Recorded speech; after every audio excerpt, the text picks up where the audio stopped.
Welcome to the Spectrum Podcast, where we roll the dice on all of our random favorite subjects.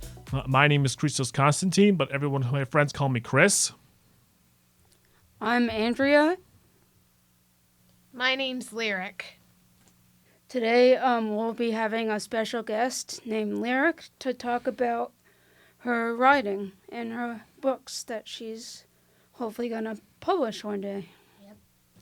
So, what is your current book title and what is it about, Lyric? Well, I'm probably going to have to change it, but my current book, it's called Still Alive, and it's about a character named Mel who basically isekais to an entirely different universe than ours, where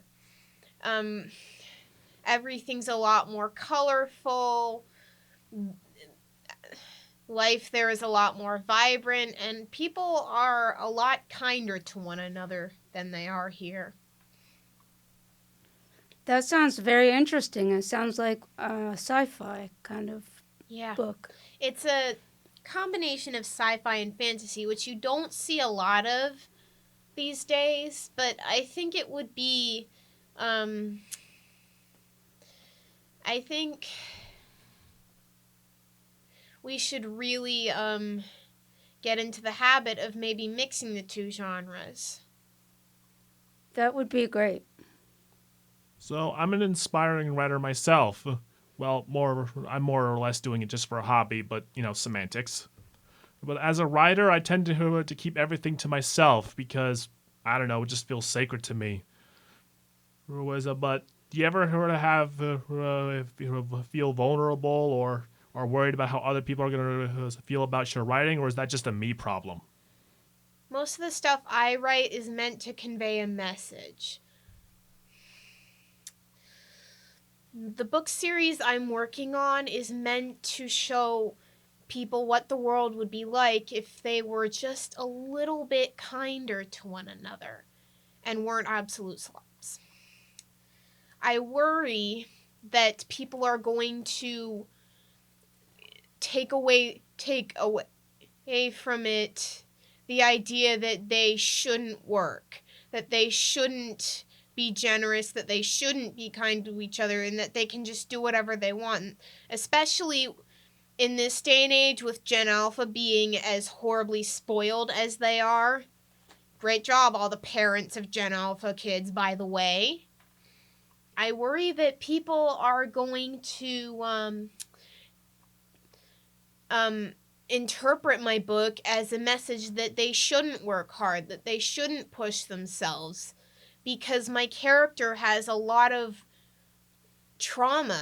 Her father was an alcoholic and she had to work because he spent all his money on beer, so she had to get the groceries, she had to be the adult. So I worry, again, that people are going to take the wrong messages away from it, that they shouldn't work, that they shouldn't be responsible for themselves, that they shouldn't do their best, and that's just not the case. Sounds like your book has an important message in it. Yes, I want all of my books to have important messages. I don't know that they all will, because a lot of them I'm doing to experiment,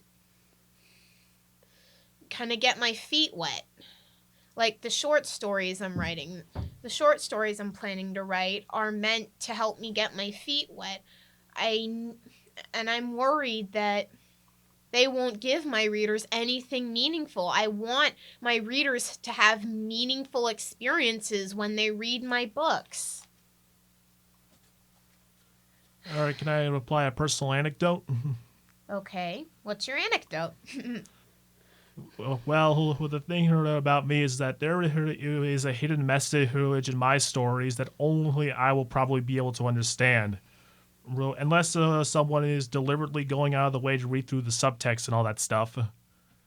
If I decide to publish it, if that ever happens, mind you. I'm worried that people are going to try and dumb it down or soften it. But if they do decide, to go full philosopher mode and make their own theory that is going to be completely opposite of what I was trying to convey. Yeah, I'm worried about that too. My message through my books is be kind. I'm worried that people are gonna see don't work, Yeah, but be selfish, and that's just not the case. but I also learned that over time that you know maybe it's a good thing to keep the true meaning a secret. Because even if someone doesn't figure it out, it's nice for people to come up with their own opinions and their own idea. I mean, some of the villains in my story are going to say stuff that people might agree with in some capacity, and that's okay too. I want people who read my stories to come up with their own conclusions, think for themselves. I'm half Greek. We thrive on debate. I mean, if it wasn't for debating things and and people thinking and coming up with their own conclusions and philosophizing, the world would probably be a much different place.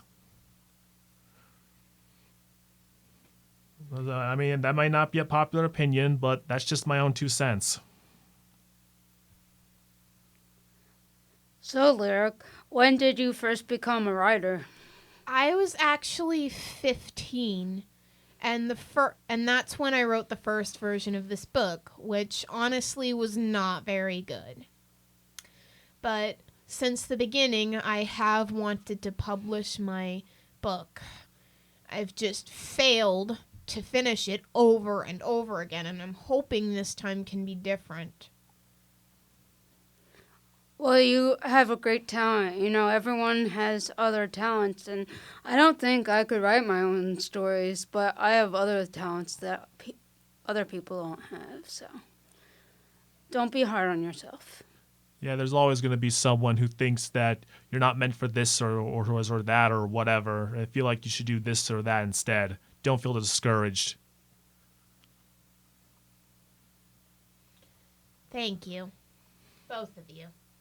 So, what is your goal when you publish your first book? Are you hoping to get to 1 million copies, or is there what's the vision? I don't really know what my vision is when I get my first book published. I'm hoping that they will that whichever publishing company I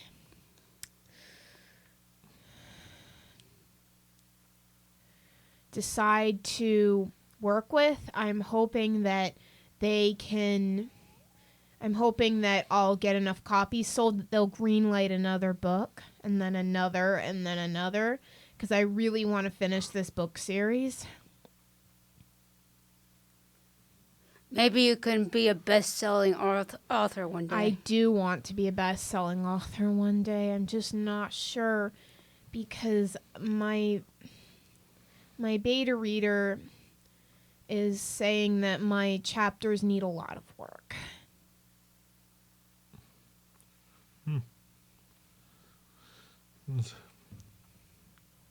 That could.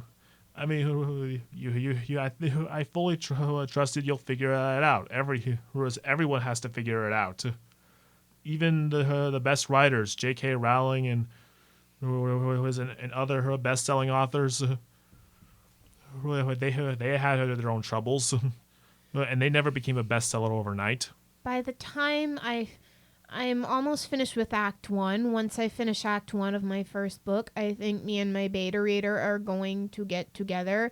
And once he's finished reading all the chapters, we're going to get together and see how I can improve on my chapters to make them a little bit better, so they can graduate from being okay to being terrific. You're not going to make best to hit the best chapters every single time. I know that, but I can try. Yeah, just don't get too ambitious. Remember Icarus and how he flew too close to the sun? Yes, I know the tale of Icarus very well. I actually had to read about him during elementary school. Yeah. Was it? Don't fly too close to the sun. You will if you know what I mean. I do. But that's all I will say. What is your biggest fear as a writer, Lyric? My biggest fear as a writer is that something horrible will happen that will keep me from ever being able to publish my book. Like a massive hurricane will hit and life as I know it will be completely destroyed and I will never recover, or I could develop young onset dementia because I googled it and the youngest person to get Alzheimer's was only 19 years old. And it's probably just because of my ADHD and stress, but I've been a little more forgetful than normal. I eventually do remember the thing I forgot, but it's still irritating and scary.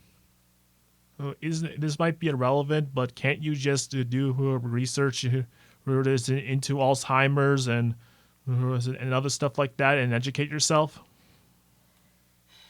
No, because I have an anxiety disorder. And reading up on that stuff will just exacerbate things. Yeah, moving on. Are you concerned about AI taking over and creating stories en masse and that overshadowing real actual authors? I'm not concerned about AI taking over the publishing industry because AI art has already lost in the battle to be recognized as real art, as far as I know, but I am concerned about it taking over the world and destroying life as we know it, and if that happens, I can't publish my book. That's one big fear. You have to look on the smaller scale of things rather than on a bigger scale. If you worry about the bigger scale of life, then you'll get yourself even more upset. Yeah, it's important to know that we're not at a level where AI is sentient. And it's only able to really do things if it's asked to. I saw a video on YouTube about how an AI reacted to being rejected, and it did it completely on its own. Not a there was no prompt from anyone.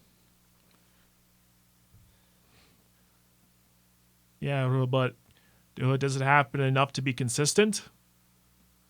We haven't really seen peak sentience as of yet, although that could change in the future if technology ends up becoming more advanced. But that'll probably take another 5 years, maybe more.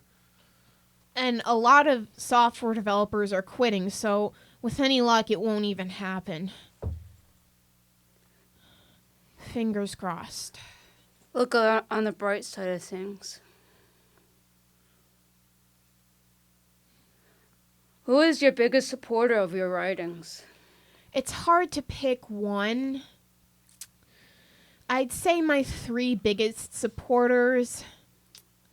One of them is my mom, who I talk to about my stories every once in a while, and we laugh and talk about them. The second of my biggest supporters is my boyfriend Cole. And he and I read a lot of fan fictions together.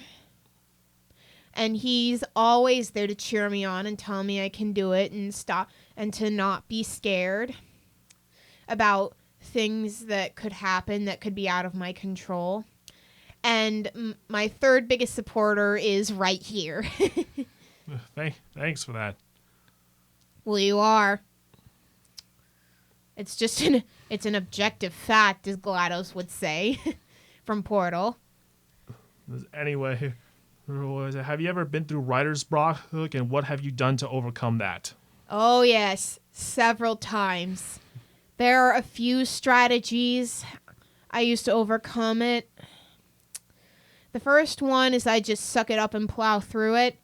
The second is I read a chapter from a book or watch an episode of one of a cozy anime. It has to be a cozy anime with actual serious elements. It can't be one of those sleazy, disgusting anime with gags that I will not elaborate on in this podcast because they are disgusting and inappropriate.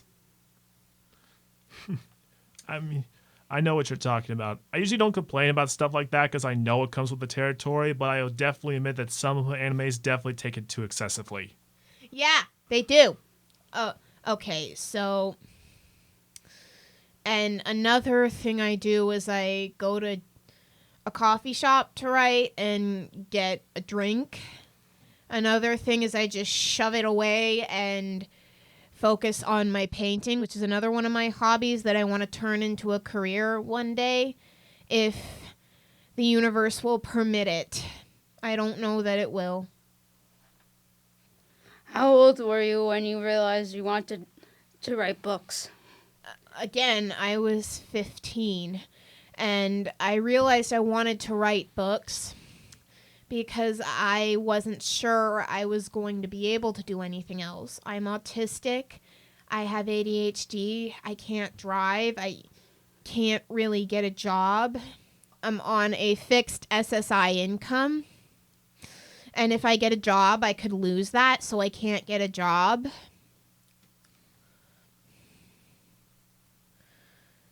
I can do volunteer work to further my experience, but I can't get a job. That's why I'm in CBDS. All right, there's one last question for you. What sort of message do you want to convey from your writing? Again, the message I want to convey through my writing is what the world should be like and what it would be like if we were all just a little bit kinder to one another. I want the story to be a giant bout of escapism, but I also want it to convey some real world messages. I mean, people are, for lack of a better word, absolute slobs. Some people don't tip their waitresses. And my dad has made it very clear that I need to tip my waitress every single time I go out to eat. Because they earn that money. They're on their feet. And the world does everything it can to grind people like waitresses into the dust. So I want to do what I can to make it a better place. Unfortunately, I can't, because of my disability, I have very limited options. I can't be a doctor, I can't be a nurse, I can't really do anything that's too rigorous because I could get overwhelmed. Yeah, you can't. Being a doctor is a little too ambitious anyway. True. Like to the point where it became ridiculous in some places. So I couldn't agree more. I'm not saying that people with autism, that no one with Asperger's syndrome or ADHD can do those things. I'm just saying I can't. Maybe it's because I don't want to try. Maybe it's because... It's definitely partly because of my ADHD, but my mom always says I need to start making an effort. And I'm trying, but it's hard. I mean, I'm not going to deny that it's good advice, but it's about the execution of said idea. I would admit it's definitely is a mixed bag. But, I mean, give yourself kudos for trying at the very least. It's the least you can do for your own well-being. Either way, looks like we're starting to run out of time. I'm Chris. your host, who would personally like to give a thanks to Lyric for taking her time to come out here. You're welcome. And thank you to everyone for listening. See you guys next time. Yeah.